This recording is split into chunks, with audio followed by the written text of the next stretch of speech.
Assalamualaikum warahmatullahi wabarakatuh. Halo, perkenalkan saya Dwi Aprilia Putri dengan NIM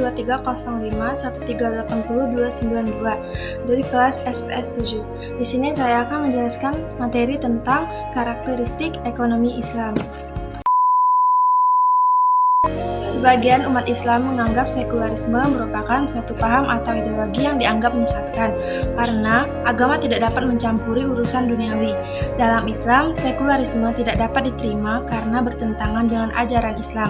Karena menurut pandangan Islam, apabila sebuah urusan dipindahkan dari nilai-nilai agama, maka urusan itu akan bertabrakan dengan nilai-nilai yang terdapat pada urusan-urusan yang lain. Satu karakteristik ekonomi Islam yang pertama, sebagai hasil. Yang kedua, menggabungkan antara nilai spiritual dan material. Yang ketiga, memberikan kebebasan sesuai ajaran Islam.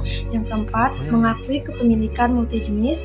Yang kelima, terikat akidah, syariah, serta moral. Yang keenam, menjaga keseimbangan rohani dan jasmani. Yang ketujuh, memberikan ruang pada pemerintah dan negara. Yang kedelapan, melarang praktik riba. Yang kedua, adapun masalah pokok ekonomi Islam. Permasalahan ekonomi dalam konsep Islam dan konvensional, inti dari masalah ekonomi yang kita pahami selama ini adalah kebutuhan manusia yang tidak terbatas, sedangkan alat pemuas kebutuhan terbatas. Para ahli ekonomi konvensional menyebutnya sebagai masalah kelangkaan. Kelangkaan atau kekurangan berlaku sebagai akibat dari ketidakseimbangan antara kebutuhan masyarakat dengan faktor-faktor yang tersedia dalam masyarakat. Lalu, tujuan ekonomi Islam. Yang pertama, dilakukan agar manusia tidak melanggar.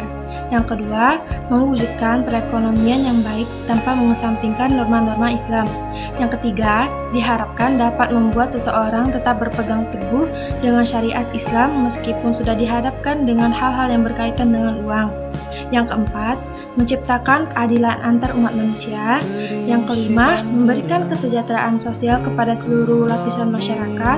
Yang keenam, menumbuhkan rasa persaudaraan antara umat karena tidak ada merugikan pihak lain. Lalu adapun nilai-nilai dalam ekonomi Islam. Yang pertama, nilai dasar kepemilikan. Konsep kepemilikan dalam Islam berbeda dengan paham liberalisme, kapitalisme. Kedua, nilai dasar keadilan. Nilai-nilai dalam ekonomi Islam mendefinisikan keadilan sebagai sebuah keutamaan yang paling tinggi dilihat dari kondisi yang wajar yang meniscayakan terhimpunnya makna kebijaksanaan, keberanian, dan keterpeliharaan. Lalu, nilai dasar keseimbangan. Keseimbangan merupakan nilai dasar yang mempengaruhi berbagai aspek tingkah laku ekonomi seorang muslim. Lalu yang keempat, nilai dasar kebebasan. Dalam sistem ekonomi sosial tidak mengenal kebudayaan individual, karena segala sesuatunya diatur dan ditentukan oleh negara secara sentralistis. Yang kelima, prinsip-prinsip ekonomi Islam. Ekonomi Islam sebagai suatu ilmu yang mempelajari perilaku manusia dalam usaha untuk memenuhi kebutuhan dengan alat pemenuhan kebutuhan yang terbatas dan kerangka syariah, dan juga kerjasama dengan prinsip bagi hasil secara umum. Dalam ekonomi Islam dapat dilakukan dalam 4 akad utama, yaitu mudarobah, musyarakah, muzaraah, dan musakah.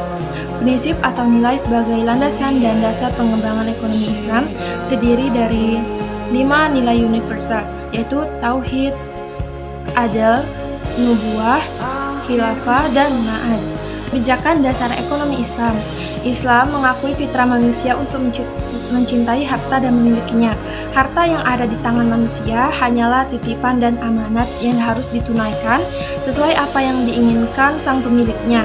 Konsep harta dalam Islam sangat komprehensif, di mana Islam tidak hanya mengatur bagaimana harta itu dapat diperoleh dengan cara yang halal, bagaimana harta dapat dikembangkan dan didayagunakan, akan tetapi juga mengatur bagaimana agar harta itu dapat berfungsi mensejahterakan umat, yaitu dengan menggerakkan para pemilik untuk mendistribusikan guna memenuhi kebutuhan hidupnya. Justru itu, Islam mengakui adanya kepemilikan individu, kepemilikan umum, dan kepemilikan negara. Ketiga macam kepemilikan tersebut diberi batasan wewenang sesuai dengan fungsinya masing-masing, yang pada intinya agar terjaga keseimbangan untuk menuju kesejahteraan baik individu, masyarakat, dan negara. Lalu, konsep kepemilikan dalam Islam. Kepemilikan dalam syariat Islam adalah penguasaan terhadap sesuatu sesuai dengan aturan hukum dan memiliki wewenang untuk bertindak terhadap apa yang ia miliki, selama dalam jalur yang benar dan sesuai dengan hukum, dan manusia memiliki kecenderungan dasar fitrah untuk memiliki sesuatu harta yang secara individual, tetapi juga membutuhkan pihak lain dalam kehidupan sosialnya. Kapitalisme itu harta dikuasai penuh oleh manusia. Sosialisme itu dikuasai oleh negara, sedangkan Islam segala harta apapun bentuknya adalah pemberian Allah yang penggunaannya diatur menurut aturan-aturan Allah. Kepemilikan dalam Islam ada 4 macam, yaitu kepenguasaan terhadap barang-barang yang diperbolehkan, kedua akad, yang ketiga penggantian, 4 turunan dari sesuatu yang dimiliki. Baiklah, sekian dari materi yang saya jelaskan.